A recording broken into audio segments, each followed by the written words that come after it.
갈라디아서 3장 1절로 3절까지인데 5절까지 봉독하겠습니다. 갈라디아서 3장 1절로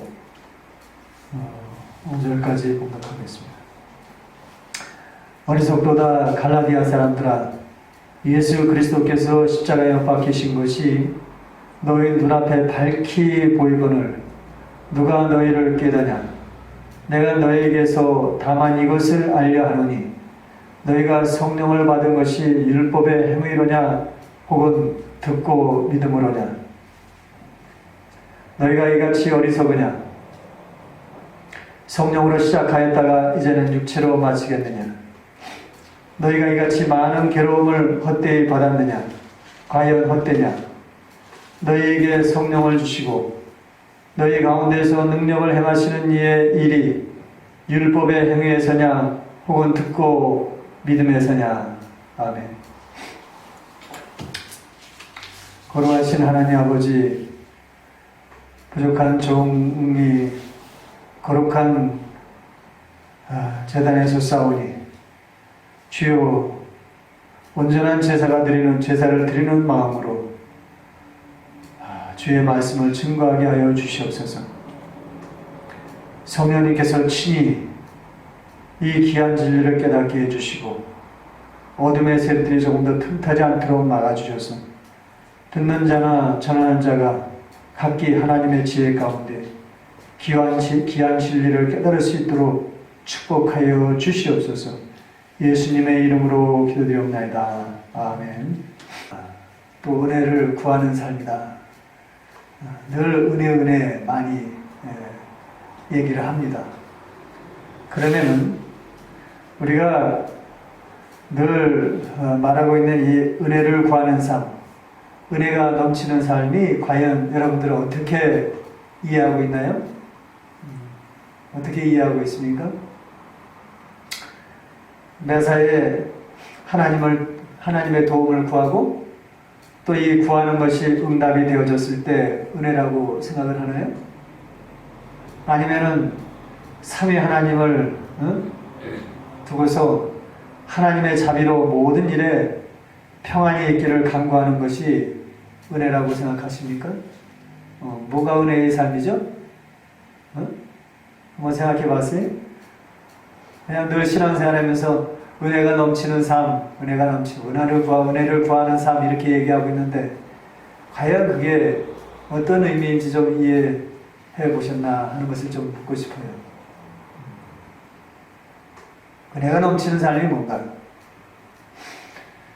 결론적으로 제가 말씀을 드리면은 이 은혜를 구하고 은혜가 넘치는 삶이라는 것은 우리가 어떤 처지에 있든지 간에 매사에 삼위 하나님을 알고자 하는 간절한 그런 몸부림과 사모하는 삶이 바로 은혜의 삶이다.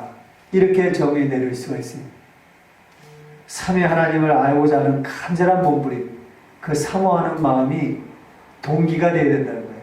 그게 은혜의 삶의 출발점이 된다는 것입니다. 여러분, 이 은혜라는 뜻이 무슨 뜻이라고 그랬어요? 은혜라는 뜻이 무슨 뜻이에요? 선물이라는 뜻이 선물. 선물이라는 뜻이에요. 이런 거는 여러분들이 기본적으로 좀 알고 있습니다.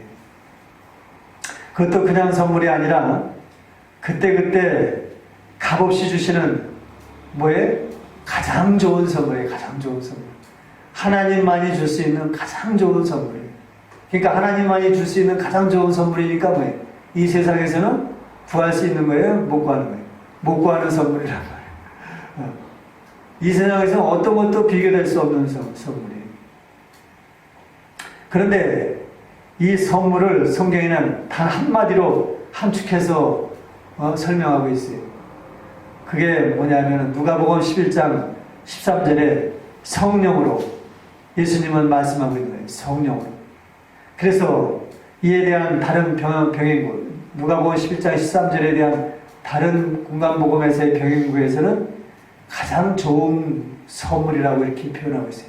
가장 좋은 것을 주신다 해요. 성부 하나님께서. 그게 바로 누가복음에서는 성령이라고 이렇게 표현하고 있습니다.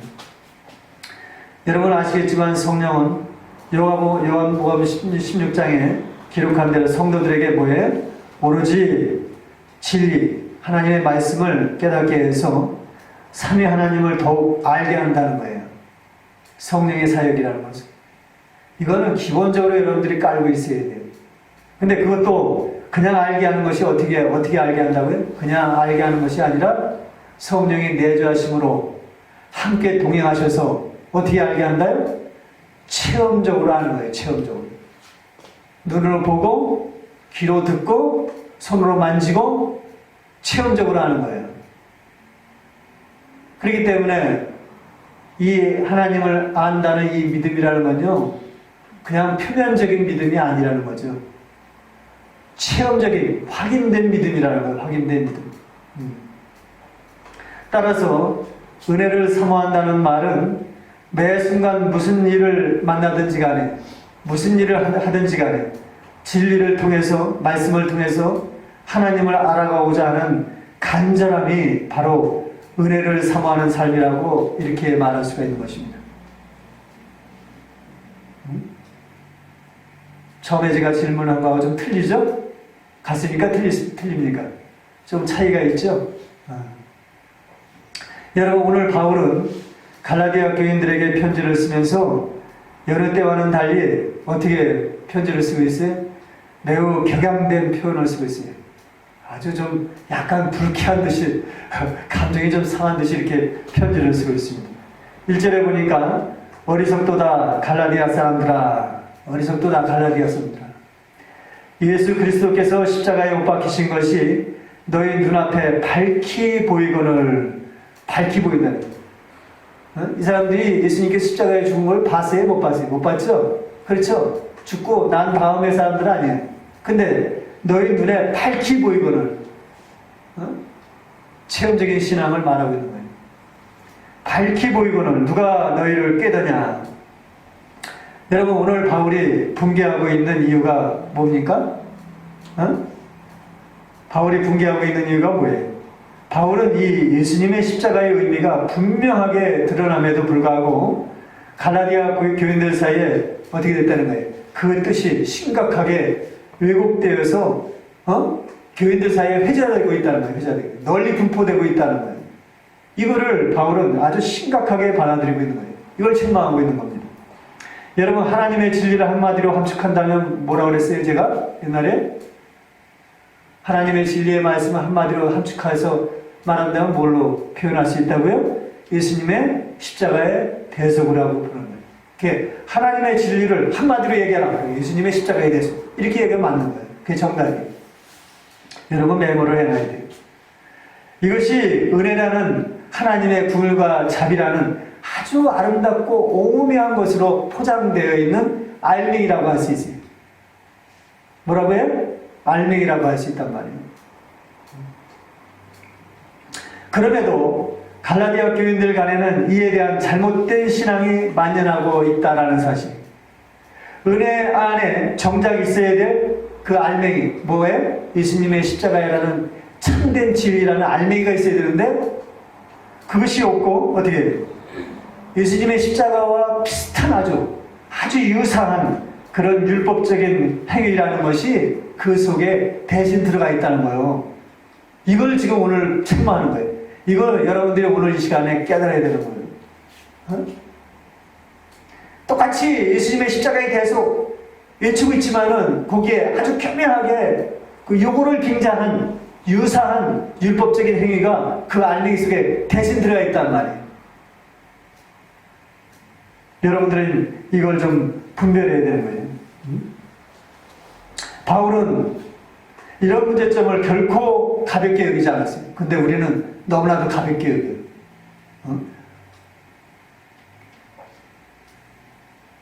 그래서 평소 같으면은 그의 불편한 몸 때문에 서신서를 쓸 때 그의 제자들을 통해서 대필해서 편지를 쓰기도 했어요.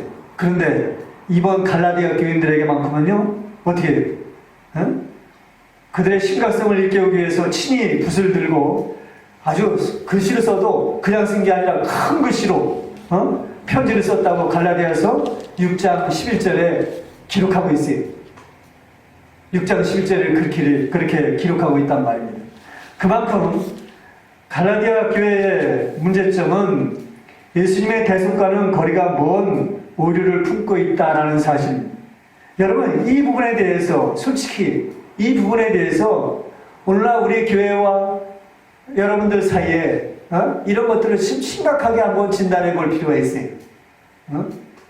과연 내가 은혜를 덧입고 사는 삶이지만 내 속에 온전한 예수님의 십자가의 구석에 들어가 있느냐, 아니면은 그걸 빙자한 유사한 율법적인 행위만을 쫓는 그런 신앙으로 살아가고 있느냐, 이런 걸 좀 분별해 볼 필요가 있다라는 것입니다.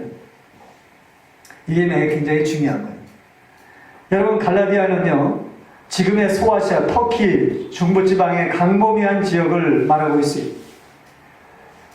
갈라디아 교회는 바울의 2차 전도 여행 시에 세워진 교회입니다. 그런데 갈라디아 지역에는요, 입지적으로 이스라엘 땅과 비교적 가까운 곳에 위치해 있기 때문에 당시에는요, 이제 이스라엘이 멸망하면서 흩어진 유대인들이 이제 각 지역에 퍼져 있을 거 아니에요? 그걸 갖다 뭐라 그런다 그랬어요? 디아스포라 유대인이라고 그래요. 그래서 이 디아스포라 유대인들이 많이 살고 있었어요. 그런데 그들 중에는 바울의 전도로 이제 유대교에서, 자기네들이 신봉했던 유대교에서 기독교로 이렇게 개종해서 예수님을 믿는 사람들이 꽤 많았어요. 그들이 복음을 받아들인 이런 갈라디아 지역 사람들하고 함께 어울려서 갈라디아 교회를 이루고 있었던 것입니다.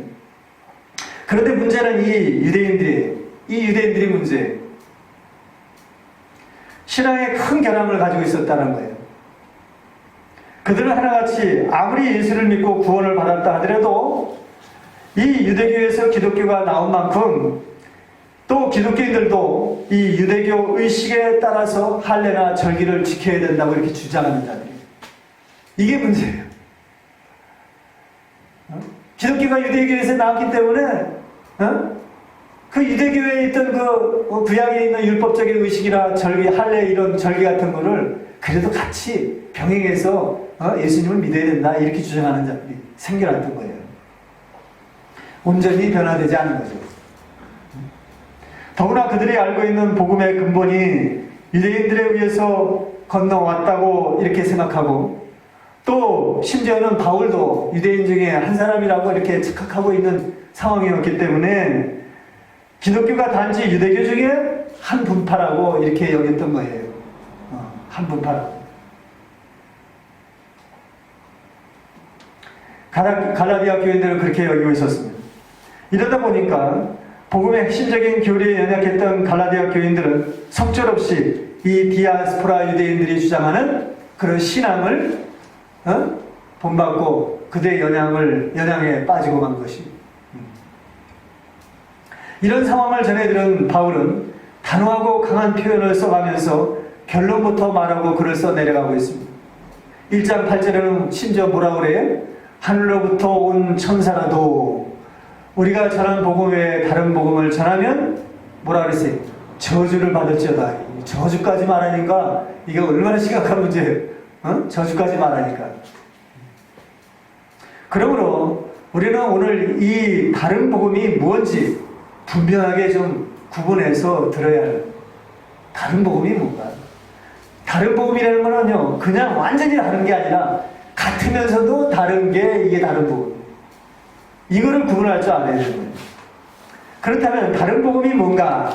솔직히 말하면 저는 오늘날 우리 그리스도인들이 이 다른 복음에 대한 것이 무엇인지 깊이 숙고하고 탄식하는 마음이 없다는 것이 매우 안타깝습니다. 저는 늘 이런 마음 때문에 아주 가슴이 미어질 때가 참 많아요. 간단히 말해서 오늘 갈라디아서에서 말하는 이 다른 복음이라는 것은 아까 말한 대로 겉으로 나타나는 유대인들의 이 유사적 율법적인 행태나 의식을 말하고 있는 것입니다. 이것을 풀이해서 다시 말하면은 하나님의 복음을 인간적인 방편에서 이해하려고 하는 그런 자세라든가 또 어떤 행위를 통해서 자신의 의의를 드러내려고 하는 의도를 지적하고 있는 것입니다. 이것이 유대인들이 주장하는 외식적인 의식, 인간편에서 드려지는 율법적인 행위에 그대로 숨겨 있다라는 것을 이 갈라디아 교인들은 알지 못했던 것입니다. 그러니까 속절없이 이 디아스포라 유대인들에 의해서 그들의 영향에 빠져들고 마는 것입니다. 여러분, 이런 복음을 예수님은 분명하게 구분지어서 뭐라고 말하죠? 하나님의 계명이 아니라 무슨 계명이라고요? 사람의 계명이다. 이렇게 정의하고 있습니다. 분명하게 말씀드리지만은 말씀을 사람의 계명, 즉 인간의 윤리적인 입장에서 이해하려고 한다면은 마치 내가 어떤 모습이라는 게 나비가 되지 못하고 그냥 여전히 땅만 기어다니는 벌레와 같다라는 거예요. 오늘 시편에 제가 잠깐 나는 벌레요 그랬잖아요. 그게 벌레와 같아요. 우리는 예수 믿고 부활의 신앙을 가졌다면요, 나비가 되는 거예요. 나비가 된 거예요. 부활의 신앙이라는 거. 벌레가 시간이 일정 신앙이 지나면 어떻게 번데기가 되고 나비가 되잖아요. 어떤 거는 나비가 되지만 어떤 거는 뭐가 돼요? 나방이 돼버려요. 나비는 아름답고 꿀을 찾는 거지만 나방은 어떻게? 그냥 죽은 시체나 찾고 더러운 거나 찾는 거예요. 그러니까 이거를 우리가 알지 못하고 맨날 땅의 것만 찾는다면요, 그냥 벌레와 같다라는 사실. 하나님을 아는 것에 관심이 없고 매사에 윤리적인 기준에 매여서 세상 것에 되어진 것으로 하나님을 믿는 표징을 삼고 그것을 기준으로 삼는다면요, 그냥 여전히 그렇게 사는 거예요. 하나님을 아는 지식에는 관심이 없는 그런 삶을 사는 거예요. 그것이 벌레와 같은 삶이라고 할 수가 있는 것입니다. 땅의 것으로 만족하는 것은요, 끝이 없습니다. 그런 신앙은 어느 정도 신이 있다라는 느낌은 받을지 몰라도 절대적으로 삼위 하나님을 알 수가 없다라는 것입니다. 그렇다면 하나님의 계명은 무엇을 말하는가라는 것이죠. 이는 성경 말씀 속에 있는 여러 사건들과 예언의 말씀들을 우리가 하나님의 관점과 의도에서 그 의미가 무엇인지를 그 속뜻을 깨달아가는 삶이에요. 이게 하나님의 계명인 것입니다. 왜냐하면 성경 말씀 속에는 삼위 하나님과 또 인간 구원이라는 하나님의 의도가 오묘하고 아주 절묘하게 그 속에 숨겨있기 때문에 마치요, 우리가 한대로 우리가 보물찾기를 하죠. 그죠? 보물찾기를 하면 그냥 아무데나 막 뒤지고 찾습니까? 어떻게 보물찾기 하면 어떻게 찾나요? 이 보물을 숨길 만한 그 사람이 있잖아요. 그죠? 저 사람이 이런데 이렇게 숨길 만한 곳이다 라고 아주 굉장히 심리적으로 굉장히 연구를 하고 고심하고 그러면서 거기에 맞는 것을 다 뒤져가잖아요. 그런 거와 똑같은 거예요. 하나님의 입장에서, 보물을 숨기는 사람 입장에서 그것을 생각하고 연구하고 해서 거기에서 답을 찾는 거예요. 그래야지만이 참된 교훈을 얻을 수 있다는 사실입니다. 그렇다면 이런 측면에서 어떤 식으로 말씀을 살펴봐야 하는지 그 한 예를 한번 들어보겠습니다. 여러분, 이 예를 한번 들어보시면 쉽게 이해가 될 것입니다. 누가 한번 설교를 하는데 엘리야에 대해서 말씀을 전한다고 합시다. 제가 언뜻 생각나기를 엘리야가 생각이 나서 한번 전해드리는 거예요. 누가 엘리야에 대해서 설교한다고 합시다. 그는 참된 선지자로서 영적 암흑시대에 바알과 아세라 선지자들 850명과 겨루어서 승리하는 장면이 열왕기상 18장에 나오죠? 그렇죠? 이 장면을 두고서 어느 설교자가 말하기를 엘리야가 늘 여호와를 아주 깊고 굳게 의지함으로 인하여서 하나님의 큰 능력이 나타나서 그렇게 승리했다고 이렇게 말할 수 있습니다. 우리들이 신앙생활을 하는 것도 엘리야처럼 하나님의 권능만을 전적으로 의지하고 그의 마음을 그 믿음을 본받아서 살아갈 때 비로소 악한 자들을 물리칠 수 있다라고 권면을 받기도 할 것입니다. 또는 누가 다윗에 대해서 전하기를 다윗이 다윗 왕국을 세우고 승승장구하는 가운데 그만 교만과 음란에 빠져 바세바를 범한 사건이 사무엘하 11장에 기록되고 있습니다. 그것도 모자라서 다윗은 어떻게 범죄했나요? 완전 범죄를 누려서 그녀의 남편인 우리아까지 죽이는 큰 죄를 저지르고 말았습니다. 그러므로 우리는 다윗처럼 한순간도 깨어 있어야 하며 교만에 빠져서는 안 된다고 권면을 받기도 할 것입니다. 이와 같은 권면들을 들으면서 우리는 어떻게 해요? 항상 하나님의 권능을 늘 의지해야 되고 또 교만에 빠지지 않도록 깨어 있어야 된다라는 마음의 다짐도 할 것이에요. 그렇죠? 우리가 설교 말씀을 들으면 그렇게 마음이 들 것입니다. 그러나 문제는 전하는 내용들의 대부분이 이 정도에서 끝나고 만다라는 것이, 전하는 자나 듣는 자들도 그냥 여기에서 끝나요. 내가 좀 더 하나님을 의지해야지, 또는 내가 교만에 빠지지 않도록 깨어 있어야지 라고 이렇게 마음에 다짐하고 거기에서 그냥 끝나버려요. 상황만 다를 뿐이지 그 내용들은 대개 전적으로 의지해야 한다, 교만하지 말라, 충성해야지만이 된다, 이런 식의 어떻게 보면은 동일한 레퍼토리를 앵무새처럼 읊어대고 끝나는 것입니다. 여기에다가 세상에서 유명한 성공자들의 덕담을 한두 사람 예로 들어서 이것이 하나님께 충성한 자에게 주시는 하나님의 축복의 증거다라고 덧붙이면은 아주 금상첨화처럼 아주 우리들에게 의지해야 될 어떻게 동기나 또는 충성해야 될 동기를 주기도 할 것입니다. 여러분, 여기에는 큰 함정이 들어가 있습니다. 안 됐지만은 이런 단편적인 설교 말씀을 우리가 듣고서 우리가 어떤 변화를 요구한다든가 이런 것들은 우리가 기대할 수가 없다라는 사실입니다. 여기에 큰 함정이 도사리고 있습니다. 물론 우리는 엘리야의 믿음을 본받아야 하는 것입니다. 그건 사실입니다. 또 본받아야 할 충분한 이유가 그 속에 있는 것도 사실입니다. 그러나 아무리 믿음을 본받고 충성을 강조한다 해도 그 전하는 설교 메시지 속에 엘리야가 엘리사와 어떤 부사사적인 연결고리가 있는지, 또 그들이 오늘날 은혜 시대의 성령과 또 성령의 은혜 가운데 있는 성도들의 신적 권능과 어떤 연관성을 가지고 그에 대한 모형적인 삶을 살고 있는지에 대한 구속사적인 관계가 그 속에 깔리지 않는다면 그 전하는 의미는 반쪽짜리 복음뿐이 될 수가 없습니다. 여러분 아시겠지만 엘리야는 예수님께서 그 마태가 설명한 것처럼 엘리야는 성령을 가리켜 성령의 모형적인 인물을 가리키는 겁니다. 엘리사는 성령 안에 거듭난 성도들의 신앙의 삶을 그대로 나타내는 것이 엘리사의 모형적인 삶이에요.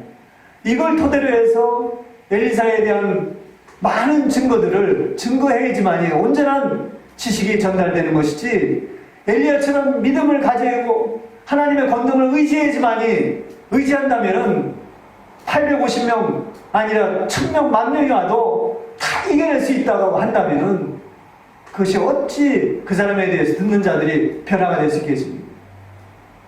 여러분, 이런 증거들을 우리가 온전하게 드러내야지만이 우리가 우리의 심령 가운데에서 삼위 하나님에 대한 구도가 세워지는 것입니다.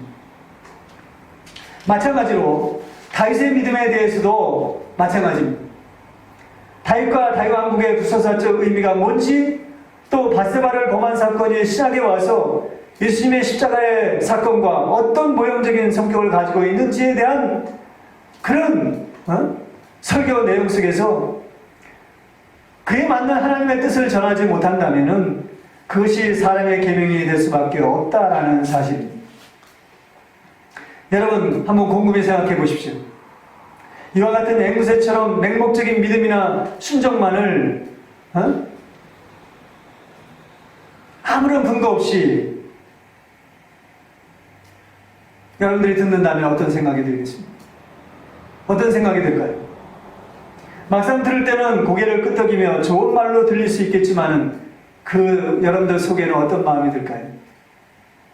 의지해야 되는데, 뭔가 좀 하나님께 충성해야 되는데, 그러면서 뭔가 올라가려고 하지만은 미끄러지는 마음이 들 거예요. 그렇죠? 의지하려고 아무리 했어도 의지가 되지 않는 실패한 마음이 들 겁니다.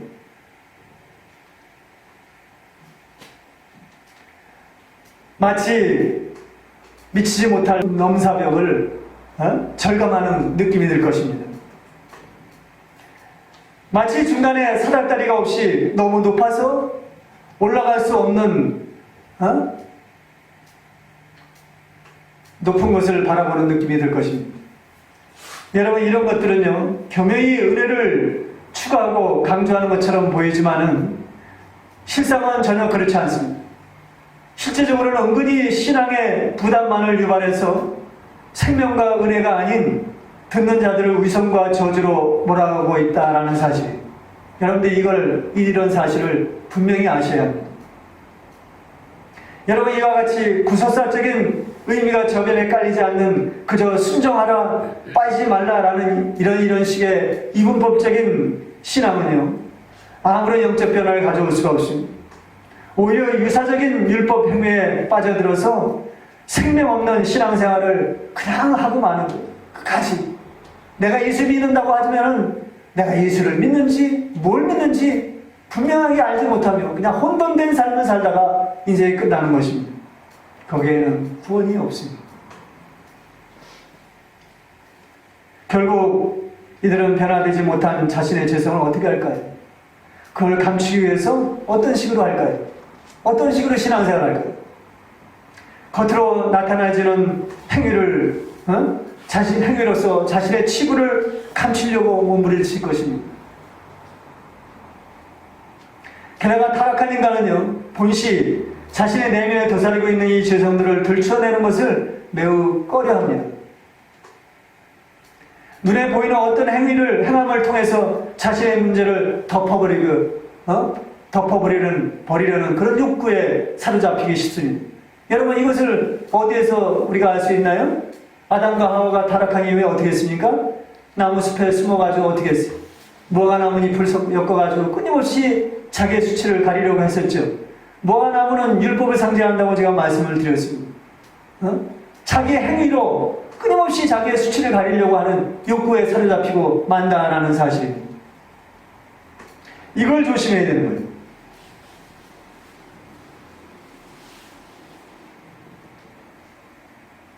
그래서 대개 생명이 없는 이 교회들이나 타 종교들은 어떻게 해요?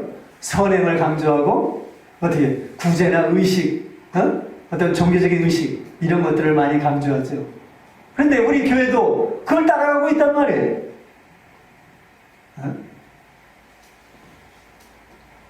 여러분, 이것이 오늘날 기독교인들이 사회에 빛이 되지 못하고 오히려 이중적 위선적 형태로 비춰지게 되고 세상의 조롱거리가 되는 이유가 되는 것입니다.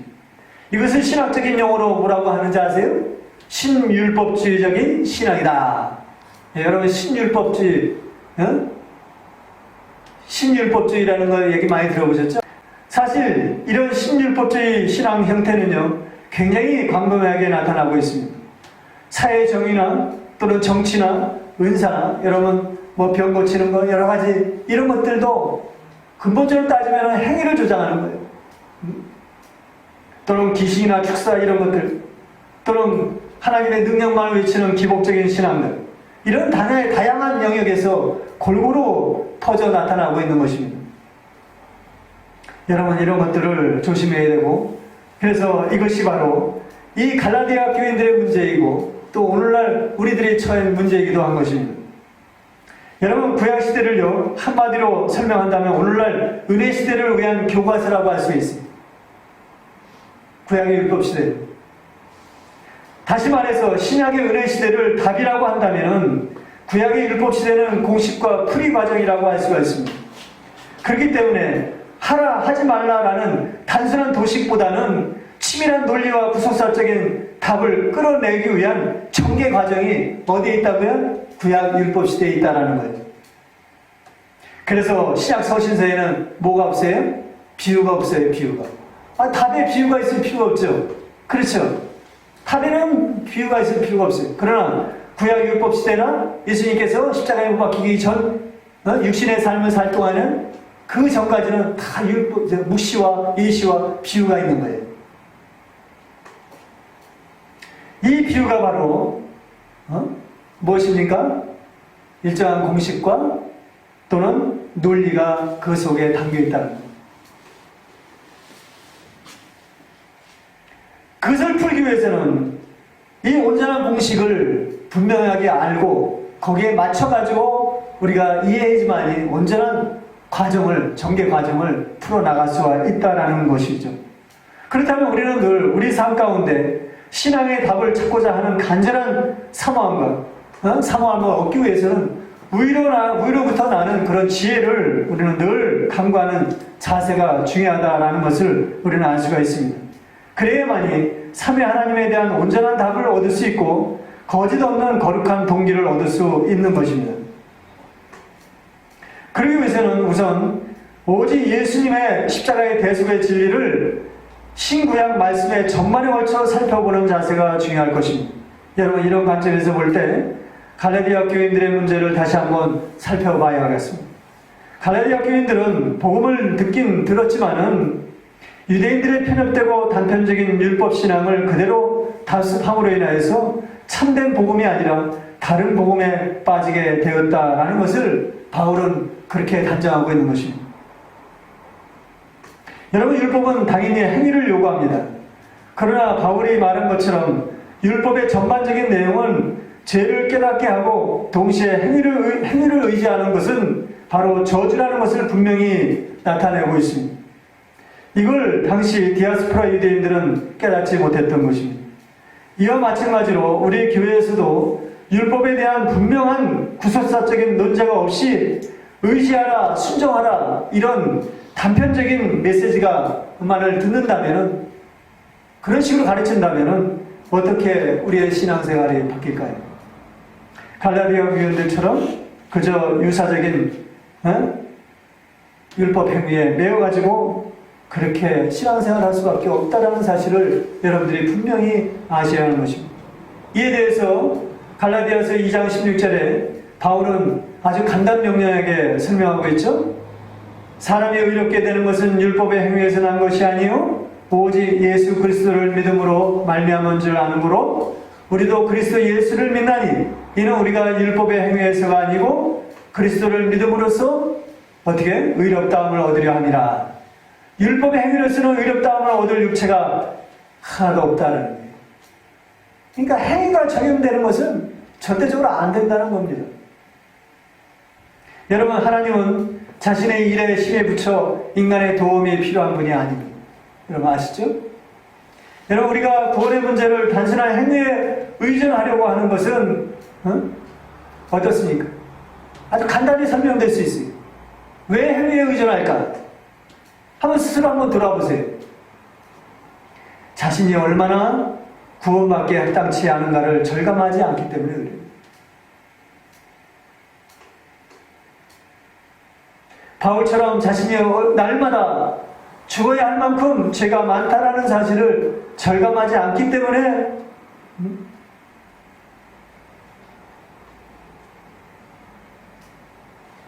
하나님의 말씀을 사모하지 않는 거예요. 스스로 한번 돌이켜 생각해 보십시오. 아마도 그 속에는 결코 주님을 알고자 하는 마음이 부재할 것입니다.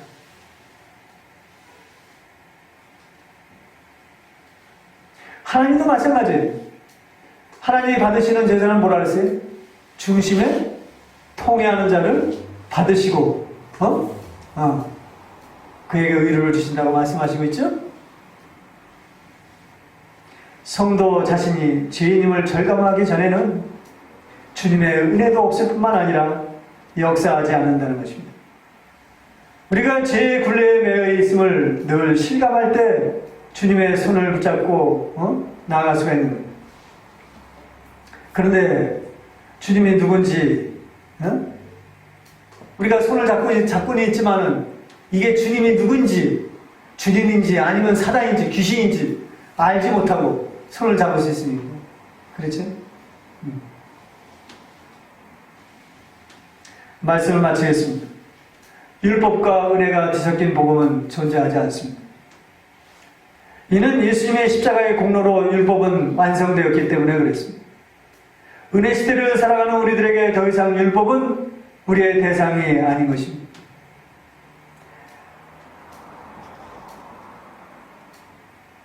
여러분 자신의 이름을 드러내려고 하는 것, 내가 내 삶의 도전에서 뭔가 행하고 되어지는 것으로 주님을 확인하려고 하는 이 모든 것들이, 그런 욕구에 사로잡힌 것들이 얼마나 어리석은 것입니까? 여기에서 우리는 포기해야 돼요. 내 모습 이대로, 내가 처한 이 모습 그 자리에서 주님을 바라보며 주님 알기를 간절히 사모하는 것이, 그것이 은혜의 삶이라는 사실입니다. 바울은 로마서 10장 4절에 이렇게 말하고 있죠. 그리스도는 모든 믿는 자들에게 의를 이루기 위하여 율법의 마침이 되시느냐, 이렇게 정의하고 있죠. 그리스도께서 우리의 죄와 슬픔과 아픔을 위해서 희생제물이 되셨기 때문에 이제 주님의 대속의 은혜만이 우리의 삶의 만족이 되었다라는 사실을 분명하게 말하고 있는 것입니다. 그래서 마리아처럼 우리는 늘 예수님의 발 앞에 앉아 그의 입에서 나오는 말씀을 듣는 삶만이 은혜를 맛보는 삶이 된다라는 사실입니다. 여러분, 예수님의 십자가의 대속의 율법의 마침이 되었다. 마지막으로 제가 말씀드리겠습니다. 율법의 마침이 되었다는 무슨 뜻일까요? 율법의 마침이 되었다. 여러분, 성경 말씀 하나하나를 한번 아주 굉장히 깊이 한번 상고하면서 하나하나 뜯어서 한번 이해해 보시기 바랍니다. 그런 자세가 굉장히 중요해요. 율법의 마침이 되었다. 이게 무슨 뜻일까요? 예수님의 대속의 최종적인 답이 된다는 말이에요. 아까 말한 대로 우리의 구원의 답이 예수님의 십자가의 대속이고 그것이 진리라면 그 답을 얻기 위해서는 구약의 율법 내용들을 온전히 살펴봐야 한다는 결론이 나오는 거예요. 유대인들이 주장하는 단순한 율법적인 행위나 순종하라 하지 말라는 식의 단순 논리의 그런 메시지로는 삼위 하나님을 절대적으로 알 수도 없지만은 구원을 맛볼 수도 없다라는 결론이 나오는 겁니다. 여러분, 이렇게까지 우리가 신앙생활 하면서 깊이 들어가서 하나님을 들여다보는 사람이 과연 몇 명이나 될까요? 여러분, 종교개혁자 있죠? 누굽니까? 루터죠? 루터가 뭐라 그랬어요? 오직 믿음으로, 솔라 피데, 오직 은총으로, 솔라 그라티아, 오직 성령으로, 솔라 스크랩추라 라는 외침을 했죠? 그러나 그 외침이 어떻게 여러분 들리나요? 구원파처럼 나는 이제 오직 믿음으로 구원받았으니까 이제 다른 거 따지고 이것저것 따질 필요 없다, 이렇게 이해하시나요? 그것은 바로 말씀을 보되 오로지 하나님의 관점에서만 바라보라는 권면인 것이에요. 이런 관점에서 봐라. 이게 오직 믿음이라는 거예요. 오직 하나님 중심일 때 오직 은혜가 있는 것이고, 그 오직 은혜라는 것은 오직 성령, 스크랩처, 오직 성령의 가르침만이 오직 믿음과 은혜가 있다는 거예요. 이 모든 것들은 하나님의 말씀과 내 삶의 모든 것을 하나님의 관점에서 바라보라는 거예요. 어떤 처지이든지. 이것은 누가복음 11장에 예수님이 친히 가르쳐 주신 주기도문도 마찬가지입니다. 아버지의 이름이 거룩히 여김을 받으시오며 나라의 임하오시며 우리에게 날마다 일용할 양식을 주옵시며. 또 마태복음 6장 33절에 이렇게 말하고 있죠. 너희는 먼저 그의 나라와 그의 의를 구하라. 이렇게 예수님이 우리들에게 주옥같은 말씀을 남기고 있습니다. 이 모든 말씀들이 다 말씀을 보되 또 하나님 중심으로 봐야 되고 내 삶을 보되 하나님의 중심으로 보라는 권면의 말씀인 것입니다. 어떤 처지에 있든지 간에 하나님의 관점에서 이 모든 것들을 그대로 받아들이고 그의 의를 찾는 삶을 살라라는 권면인 것입니다. 그러면 삼위 하나님은 자신을 내 삶 가운데 나타내시며 한량없는 은혜로 평강과 회복의 기쁨을 맛보게 하신다라는 것입니다. 이것만이 오늘 디아스포라 유대인들의 주장하는 이런 사람의 계명, 유사적인 율법적인 행위, 이런 다른 복음에 빠지지 않는다라는 것입니다. 오늘날 너무나도 이런 복음에, 잘못된 다른 복음에 빠져 있는 자들이 너무나 많아요. 바울은 갈라디아 교인들에게 어떻게 책망했습니까? 너무 쉽게 빠지는도다. 너무 쉽게 빠지는도다.